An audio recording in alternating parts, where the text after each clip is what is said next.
Good morning, everyone. My name is Joseph Bray, and it is my honor to welcome you here to today's event.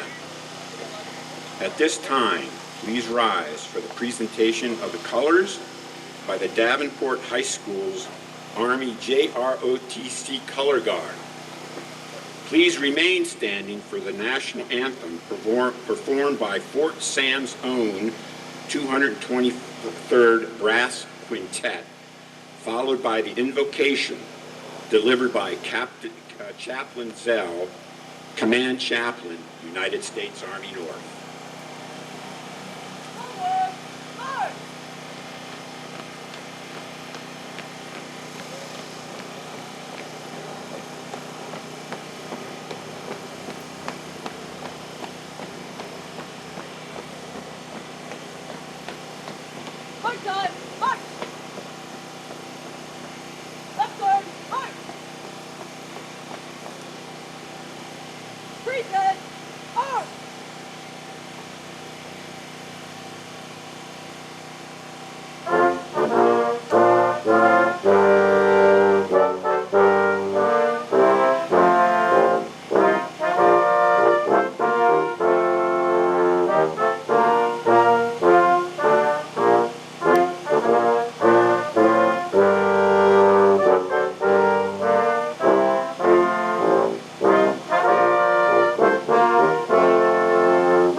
Let us pray. Almighty God, we gather today to dedicate this statue in solemn tribute to the Army grunts of the Vietnam War. Brave soldiers who faced unimaginable hardship, leaping from helicopters into enemy fire, trudging through jungles, carrying heavy burdens and enduring relentless challenges with courage and resolve.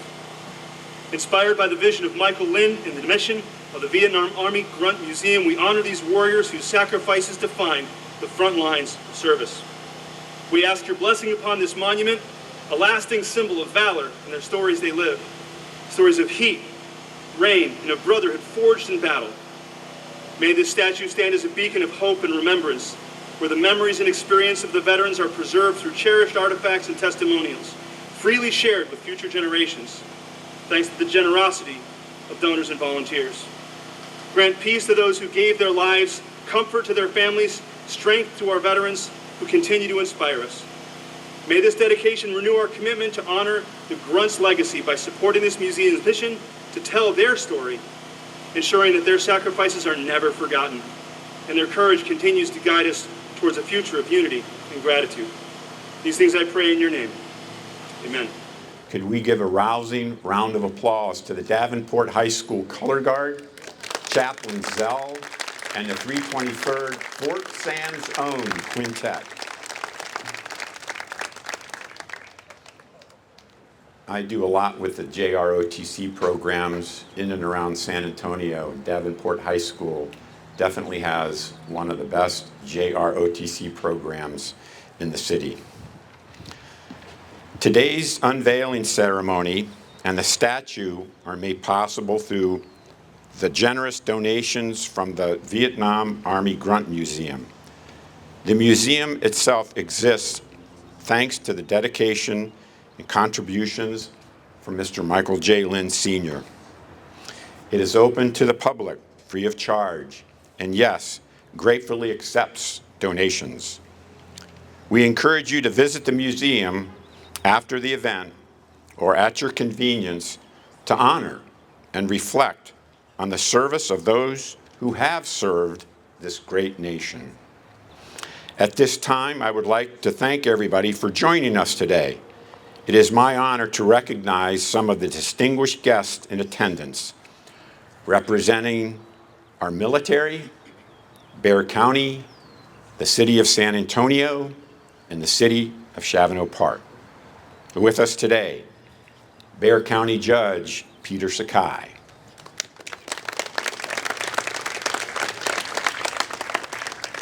She may not be here yet, but she promised to be here shortly after we started.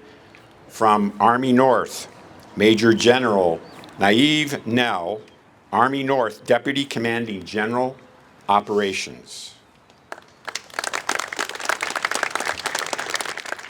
Bexar County Clerk, Lucy Adam Clark. From Chavano Park, elected officials, Mayor Bob Warner, Alderman Maggie Kotz, Alderman Lee Powers, and Alderman Pete Miller. And other Chavano Park city staff, a nice contingent from Chavano Park. City Manager Bill Hill, Assistant City Manager Curtis Leith, City Secretary, HR Director Christine Hetzel, Fire Chief Darnell Dover, Police Chief Gene Fox, Assistant Police Chief Dennis Kelly, and any and all of the fire and EMS responders in attendance. Also with us today, Executive Director of the VA South Texas Healthcare, Dr. Julian Flynn.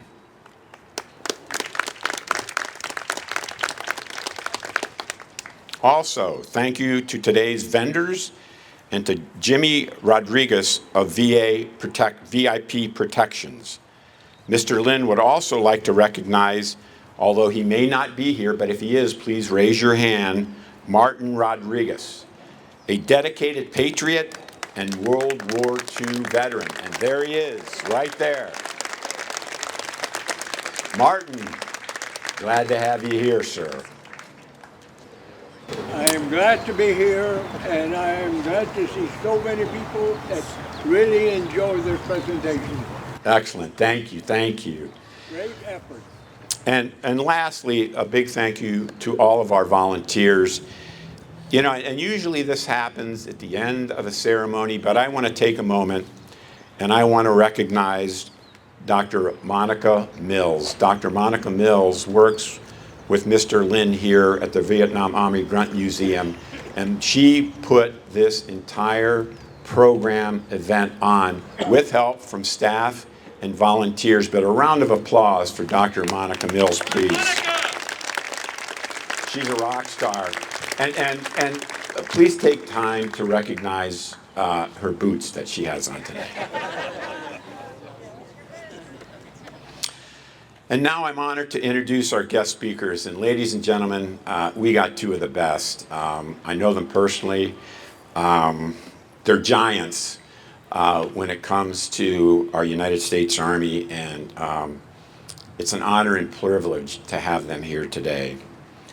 First, please welcome Major General Retired Simeon G. Trombitas.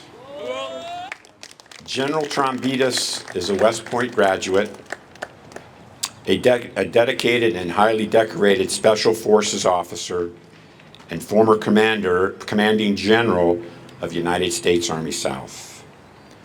His distinguished career includes combat leadership roles, humanitarian missions like the 2010 Haiti earthquake response, and post-retirement service with the Green Beret Foundation and many other local community activities in and around San Antonio.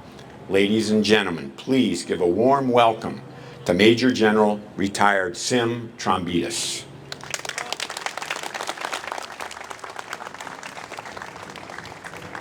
Thanks, Joe. You're welcome.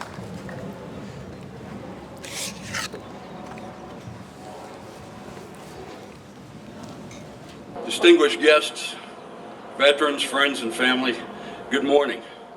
It's an honor and a privilege to be here and speak at the dedication of the Grunt statue.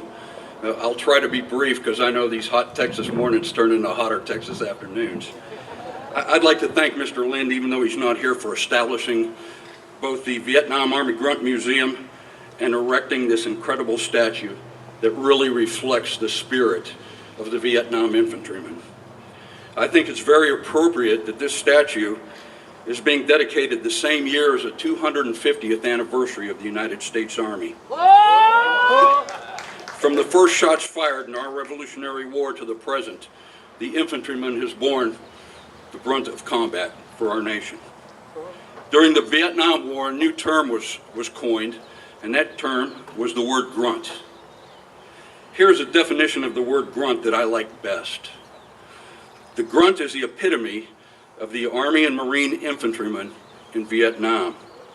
The name is derived from the grunt one makes when rising to his feet after a break with a full rucksack, a weapon, ammunition, rations, water, lots of that, and his personal equipment.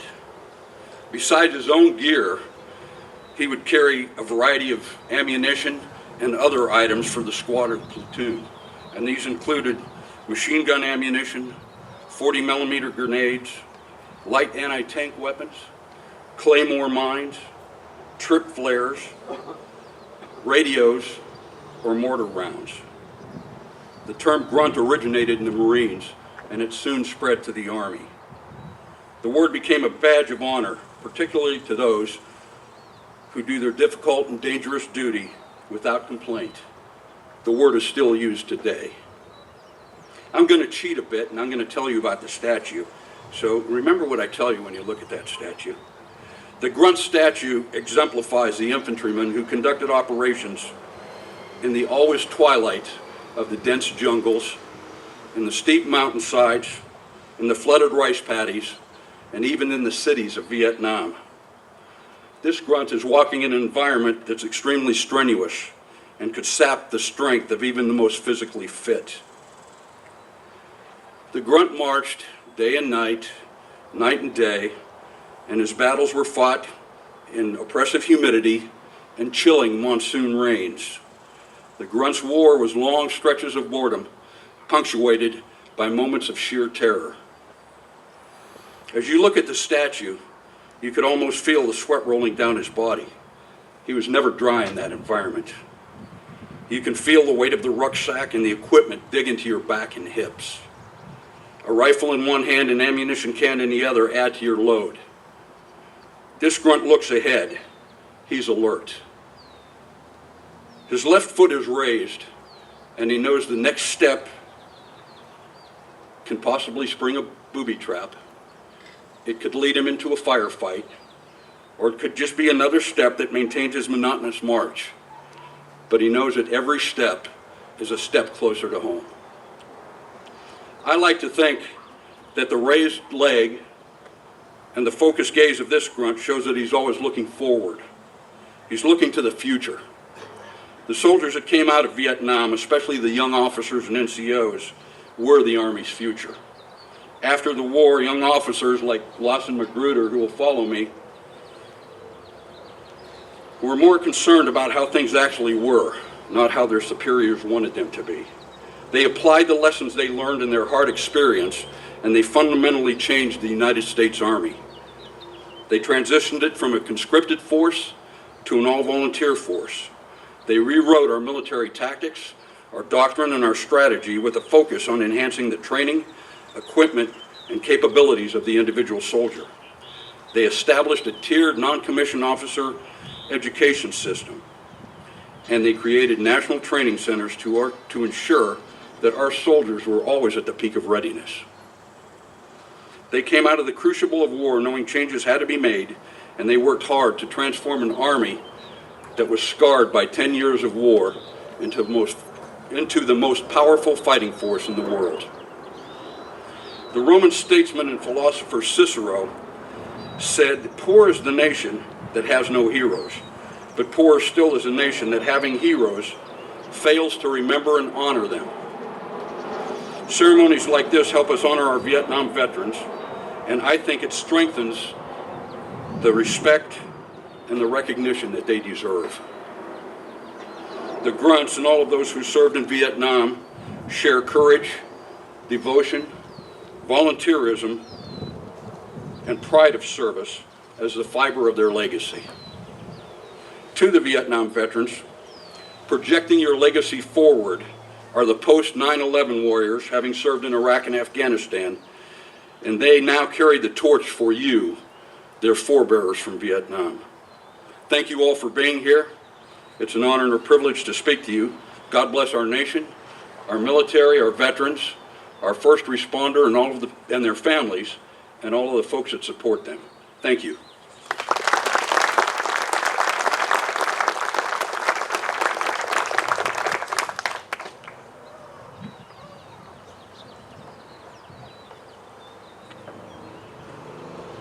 How's everybody doing? It's pretty good.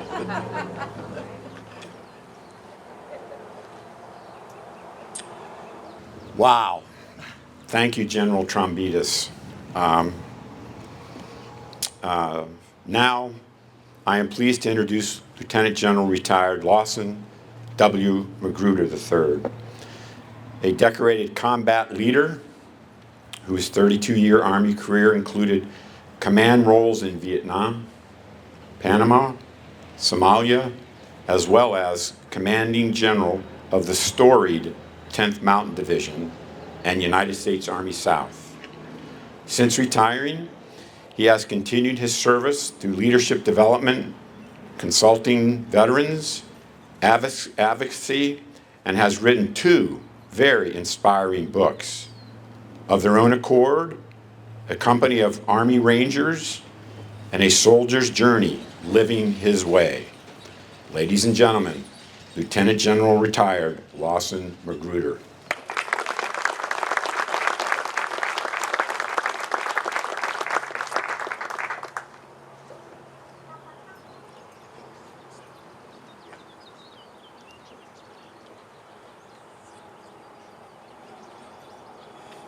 Wonderful job, Sam.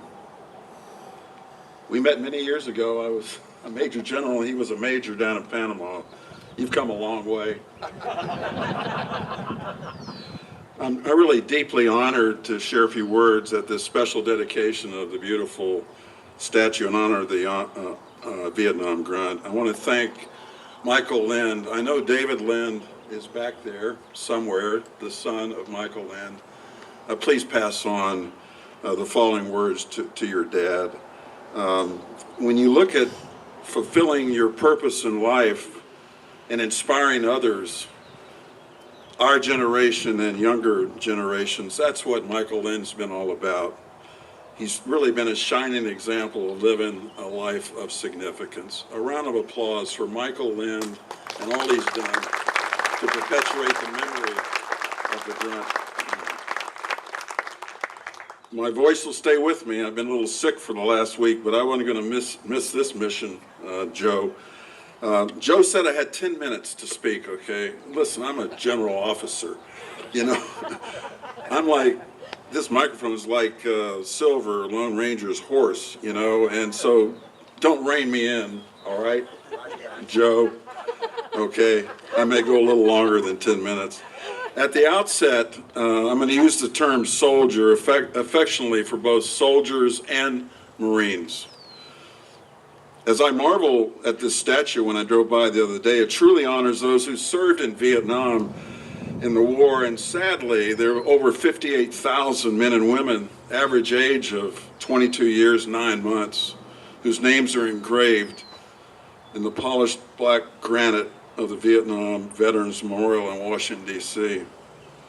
It's also a reminder of the efforts that our nation continues to do to this day to ensure we never leave behind a fallen comrade as we search for the over 1,500 still missing in action. As I look out at the audience today, most of you doing the right thing under the shade back there, I see many not so young faces of my fellow Vietnam veterans.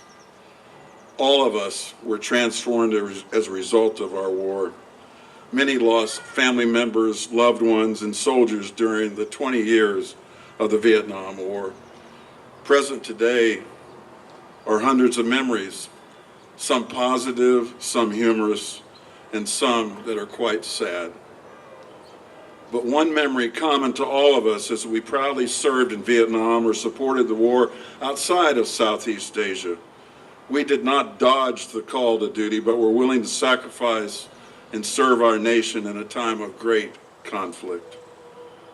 For a few minutes, I'd like to reflect on some memories from my tour in Vietnam.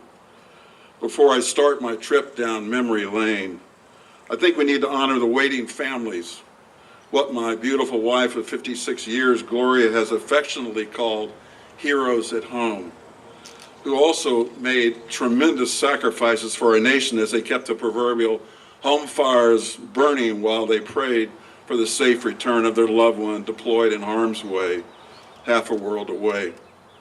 Let us never forget the sacrifices they made to ensure those of us in uniform stayed focused on our mission. A round of applause for the heroes at home.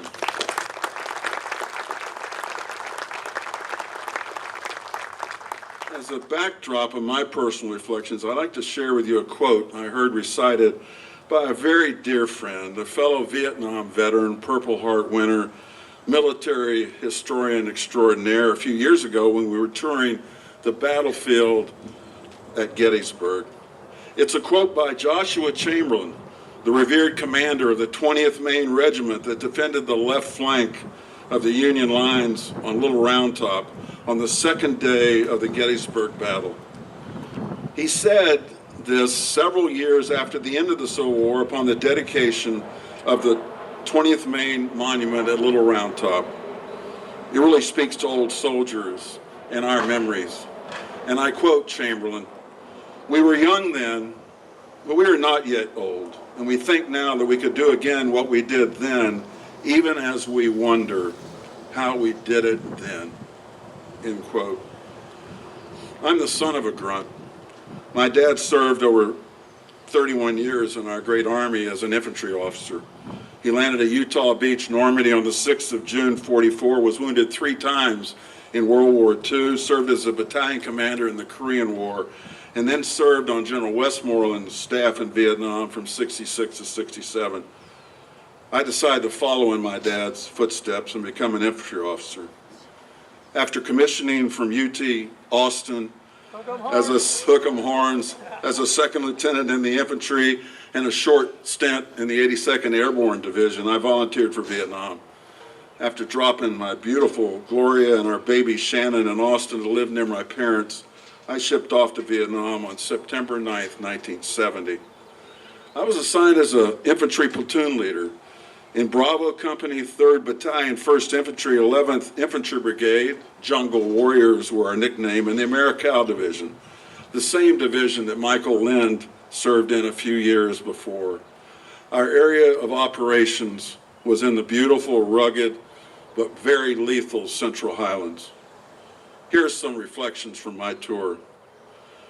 I'm going to always remember the beauty of Vietnam, flying over it in a Huey helicopter, and the pure white beaches of Chu Lai, the incredible rice terraces, but also I'm going to remember the dangerous triple canopy and razor-sharp elephant grass. But I'm going to also remember the special mothers and children of Vietnam, always neatly dressed, trying to maintain a normal life for their kids in a dangerous environment. I'm going to remember long days of being constantly on the move, on foot or by helicopter, loaded down with ammunition and the bare essentials. I remember sweating profusely, cutting through the thick brush, trying to find the enemy before he first found us. I remember sleepless nights filled with eerie jungle sounds while oftentimes being eaten up by mosquitoes. I remember the monsoon period and being pelted by constant horizontal rain. I remember periods of outright excitement, terror, and anguish when we made contact with the enemy, or encountered a mine or a booby trap and saw one of our brothers seriously maimed or killed by an enemy we could not see. I remember the shouts of medic, medic, and wounded soldiers crying and being consoled and comforted by their brothers as we waited for the medevac helicopter to arrive. I remember the outright joy on my soldiers' faces when they received a letter or a care package from home, or said goodbye to their band of brothers when they got on that Freedom helicopter to start their journey home after the end of their tour. As with many of you, yes, there were joyous times, but sprinkled in far too times were sad periods of what I call crucibles. I had a crucible, or a transformative event in my life, that occurred on October 12, 1970. It changed my life forever during my tour in Vietnam. On that morning, I was tasked to send a squad to protect two engineers as they swept a 9-mile dirt road to link up with the bi-weekly resupply convoy. The 7-man squad was led by Sergeant Don Chip, a great young NCO from Rock Springs, Wyoming. After sweeping the road successfully, I heard from Don Chip over the radio that they were loading on the truck for the return to the fire base. He asked me to ensure I saved chow for them, and I said I would.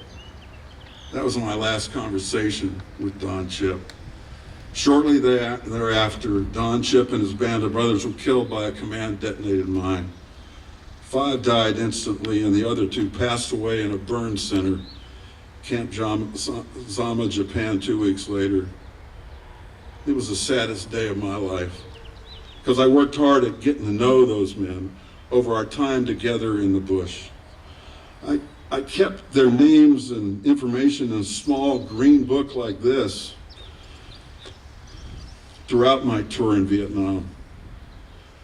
We farewell those brave soldiers as the Army and Marines and other services do so well with a beautiful memorial service the next day. The next month was the most challenging period in my life and career as I led my soldiers on another mission while we worked through our grief, our anger, and our sadness in the loss of our friends and fellow soldiers. We made it through the next month. We started to receive replacements. But that was a very challenging period for this young lieutenant and for my soldiers. When I left Vietnam in September '71, I took with me in my heart and soul the memory of those brave soldiers of 1st Squad, 1st Platoon, Bravo 31 Infantry.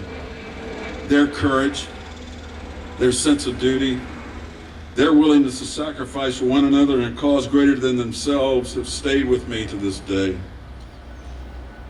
Frequently, I visited the Vietnam Memorial when I was on active duty. I would go to panel 05 West, lines 53 and 54. And each time I touched those panels with Don Chip's name and the other brave soldiers of my platoon, I pledged to stay truly connected with the soldiers in my charge. And I prayed for their families that were left behind. I decided to stay in the Army after I returned from Vietnam. I wanted to help transform it after the dark days of Vietnam. For the next 30 years, I strove to honor my fallen soldiers by leading them with compassion and high standards. Before I close my remarks, I have 2 messages for my fellow Vietnam veterans. First, before you pass on to eternity, now's the time to share your story with your family members. Write it down or video your message for posterity. If not, it will go with you to the grave. Second, if you still need help because you're coping with an emotional or mental wound from the war, seek help. There are professionals at the VA and in our community that want to help you lift perhaps a burden you carried far, far too long. I'd like to close my remarks with my favorite quote from our war in Vietnam. It was written by an Army aviator, Major Michael Davis O'Donnell, in January of 1970. He sadly died in a helicopter crash in Cambodia 2 months later. And I quote, "If you're able, save them a place inside you, and say one backward glance when you're leaving for the places they can no longer go. Be not ashamed to say you love them, though you may or may not have always. Take what they have left and what they have taught you with their dying and keep it as your own. And in that time that when men decide and feel safe to call the war insane, take one moment to embrace these gentle heroes you left behind," end quote. Thanks again to Michael Lynd and the Lynd team for allowing me to be a part of this very special event. God bless my fellow grunts, and God bless our great nation. Thank you. Please welcome Sergeant First Class Retired Wayne D. Lunn, a highly decorated combat veteran who served over 22 years in the United States Army, including more than 42 months in Vietnam and recalled to duty during Operation Desert Storm. His remarkable career reflects a lifetime of courage, sacrifice, and devotion to duty and to our nation. Ladies and gentlemen, Sergeant First Class Retired Wayne D. Lunn. First one I'd like to read to you is called The Bells of Freedom. I wrote this one back in 2016, and I showed it to Mr. Lynd, and he said he definitely wanted this one for this ceremony today. The Bells of Freedom. Here in America, the symbols of freedom is the eagle with its widespread wings. All around this great nation, you can hear the bells of freedom as they proudly ring. There have been times when our freedom has been threatened by an enemy force. Whenever this happens, our military will gear up and go searching for that evil source. This is when we ask God to bless our soldiers who have bravely answered the call. Because our military always responds, even knowing the price of freedom is never small. As you can see through the hells of war, with democracy there's a promise of many good things. For the people that we rescue, the main thing is the promise of freedom that it brings.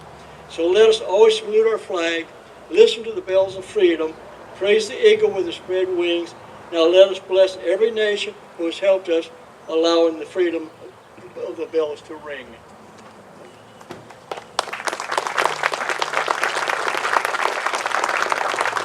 And now the second poem is the one that Mr. Lynd and Joe Bray insist that I read at every ceremony coming up here. And I think it's a good one. My mind is still at war. The years seem to roll by too fast for me, and when I can't sleep, I'll walk the floor. Although I've been away from Vietnam for years, at times my mind is still at war.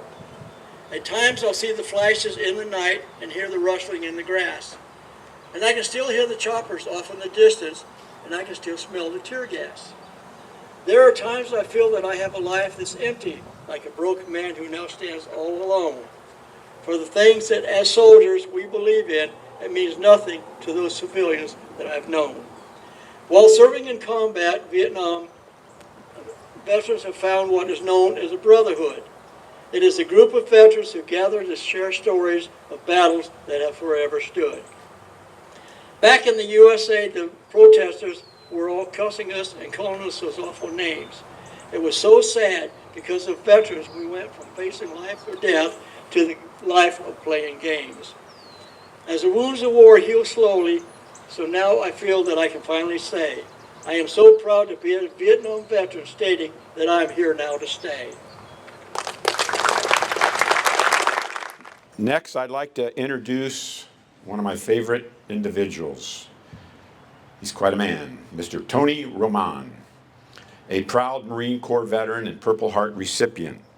Tony served in Vietnam and has since dedicated his life to advocating for veterans' rights. His leadership has helped secure property tax exemptions for many disabled veterans. He established the Purple Heart Monument in Bexar County, is the commander of the Alamo Chapter 1836 Military Order of the Purple Heart, and created lasting tributes such as the Price of Freedom statue honoring warriors from multiple generations and wars. At this time, Mr. Tony Roman will say a few words recognizing Mr. Michael J. Lynd Sr. Ladies and gentlemen, Mr. Tony Roman.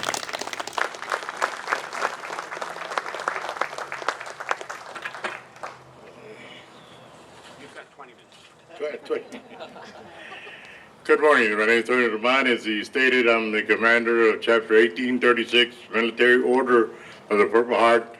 It's the largest chapter in the nation. Got 783 men and women that have earned the Purple Heart. It is an honor to be present at the unveiling of the Amy Grunt statue. Mr. Michael Lynd was gracious enough to fund 2 bronze statues. The Price of Freedom, located in Southside in San Antonio at VFW 9186, and the Amy Grunt statue, which we'll unveil today. I served in the Marine Corps, and Mr. Lynd was an Army Company commander during the Vietnam War. I served in the Marine Corps, and we hiked the same trails of the Ammonite mountain range at different times. When I got to Vietnam, I was an FNG, a freaking new guy. We were traveling crossing a rice paddy, and I heard zinging and zooming. I said, man, we got some big mosquitoes in Texas, but these are big here. And everybody yelling, sniper! I said, oh, hell, that's when I realized this is for real. I was awarded 2 Purple Hearts, 2 different firefights, and it was a harrowing experience to realize that this was not a game. You're there, either you're going to live or you're going to die. And the thing that I wanted to do is be alive, come home. I had a brand new newborn that was born in February, and I definitely wanted to meet him. Mr. Michael Lynd is a staunch supporter of combat wounded veterans and all veterans. Chapter 1836, largest chapter in the nation, and its patrons are deeply appreciative of Mr. Lynd's support. As you know, on the first floor of this building, you will find the Amy Grunt Museum, dedicated to those who served in Vietnam. The museum is open to the public and serves as a place to pay tribute to the warriors and nurses who served in Vietnam. Thank you for your presence. Hoorah. Like with Mr. Lynd, I have a recent fond memory with Tony and Mr. Lynd.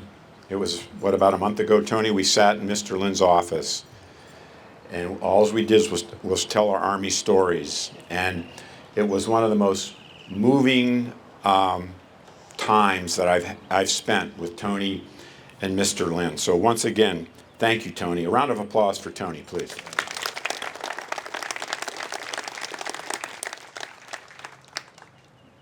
And now, please welcome Mr. Tony Fuentes, a United States Army veteran and a proud son of San Antonio. After serving in Vietnam as a medevac specialist, Tony returned home and eventually found healing through service to others. Ladies and gentlemen, this guy is a rock star. Today, he leads the San Antonio Coalition for Veterans and Families, providing vital support to veterans and their families in need. Mr. Fuentes will present Mr. Lynd, unfortunately he's not here today, with a special plaque of recognition for his dedication to our country our military, our soldiers, especially the Vietnam grunt, and our community. Ladies and gentlemen, Mr. Tony Fuentes.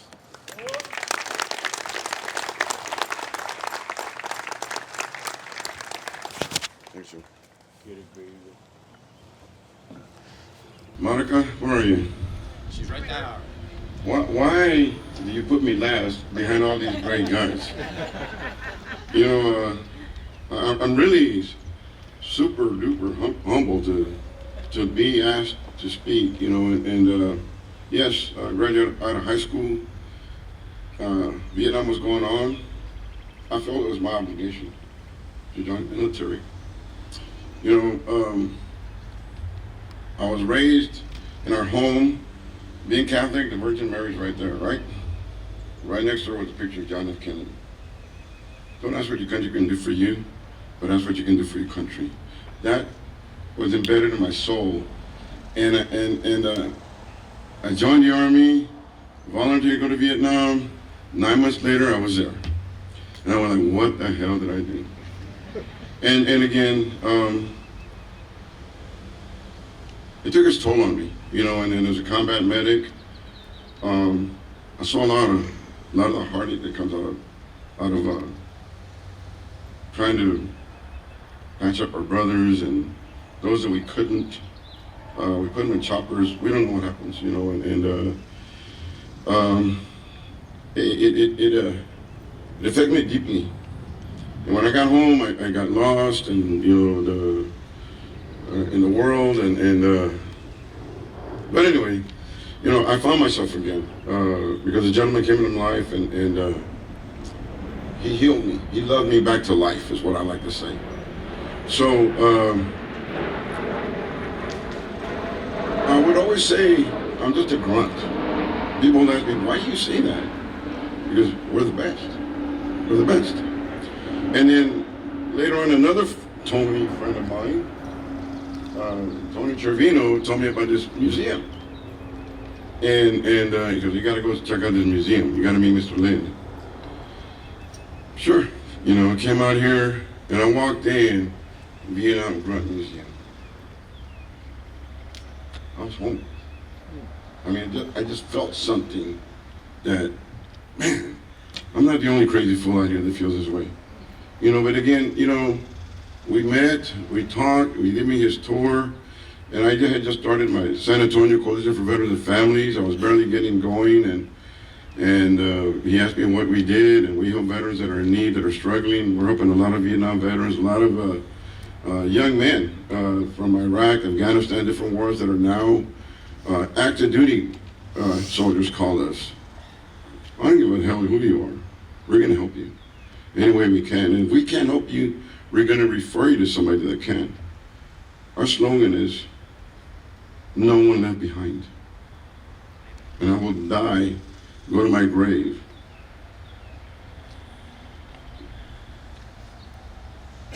doing that, you know, and it's a blessing for us to do what we do. I have a great team that helps me. Kudos to all my guys. And Mr. Lynd has been a great supporter of us. And he's, you know, we did a plaque for him. He always supports our golf tournament. Monica, I'm sorry, Mr. Lynd, I love Mr. Lynd. Monica, I want to present this to you and give it to Mr. Lynd. And I got him one of his cigars, too. I always get him a cigar. Yeah. There you go. And then he always has that cigar, you know. And brother, I love you, Dad. Man. That makes two of us. Yeah. So, but that's him. That being said, ladies and gentlemen, what I want to say is, good morning, Vietnam, and welcome home.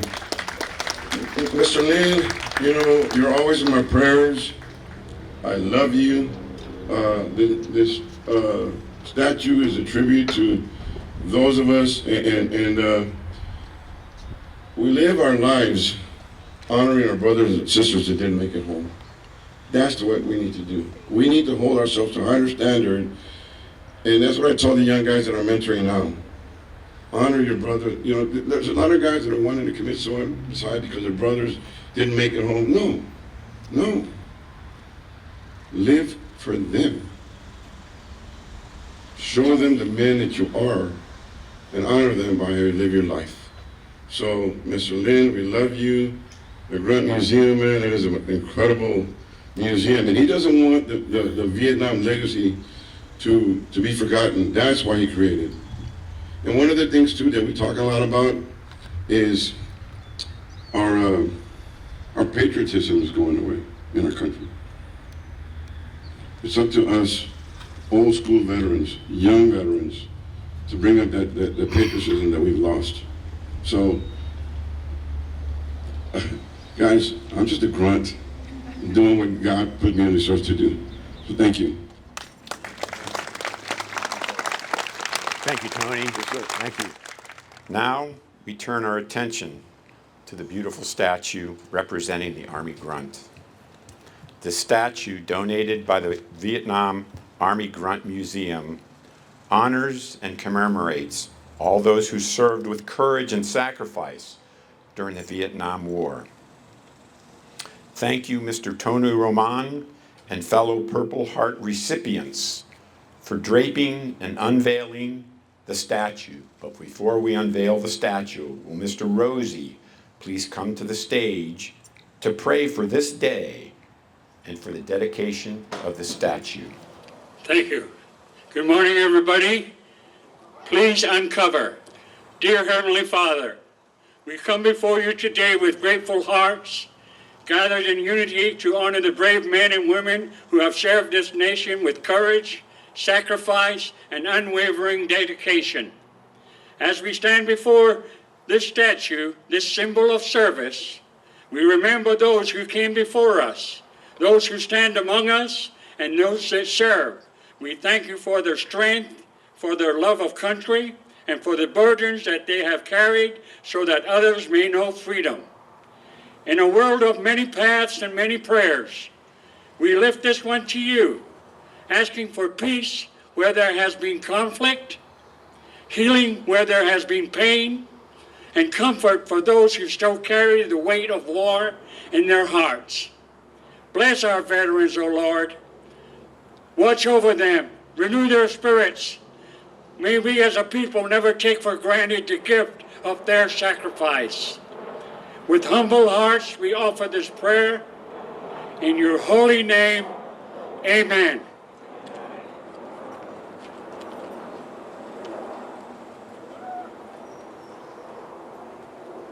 Ladies and gentlemen, please stand for the unveiling of the statue.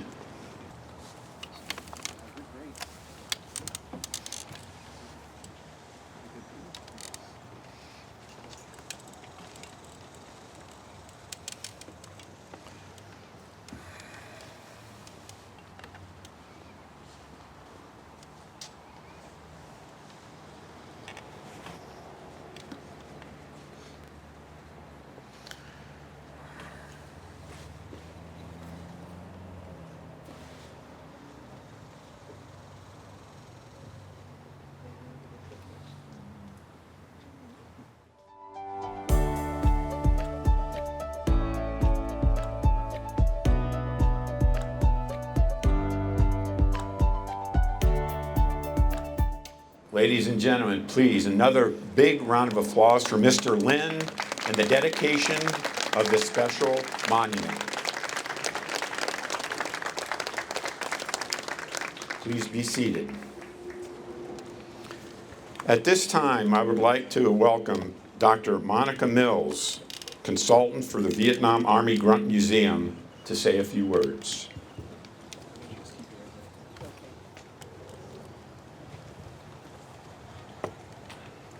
Good morning. I'll make this brief, but before I say my words, I would like to thank members of the team, especially everyone here at the Lynd Company, Envision, Title. Also, great teammates Jamar Ransom and Andrea Ortiz and Jane Wilson and Carla Davis and everybody in the Lynd family. So thank you. As a wife of an Army officer veteran and the daughter of a father who served in the Korean War. It was a real honor to meet with Mr. Lynd back in February when he asked if I would come and put his vision to life for this momentous occasion. So I would like to say thank you for that. Mr. Lynd, of course, is not here to share a few words with us, and in a moment, his son, David Lynd, will come up here. But I would like to talk to you about something else. I'd like to recognize something meaningful beyond today's ceremony. The family's foundation, the Coach Bruce Miller and Patricia Miller Lynd Foundation, is committed to enriching the lives of young people by supporting their academic, spiritual, and extracurricular growth. We are truly grateful to everyone in the Lynd family for believing and enhancing the lives of future generations for many years to come. So thank you very much, and thank you for letting me be part of your ceremony today. Monica, thank you so much. You have just done an outstanding job with this event. I can't thank you enough, and I'm sure Mr. Lynd knows that as well. Ladies and gentlemen, may I have now Mr. David Lynd to the podium to say a few words on behalf of Mr. Michael Lynd. David.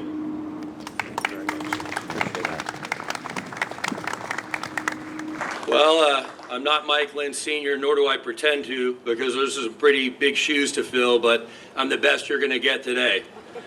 My dad wanted to send his warmest regards. Any of you that know him know that it would take something else to keep him from being here. So much so that when he sent me the email, the first thing I did was go over to his house immediately because something wasn't really right. I'd ask all of you guys to keep him in your prayers. His health hadn't been so great, and he could use all of you praying for him because the guy is, I just don't even know what to say about my father, to be honest with you. I could talk to you guys for 3 hours about the man, and I still wouldn't get across what kind of human being he is. He's the single greatest example of what it is to be a man that I have ever seen in my life. And I try every single day of my life to try to emulate that.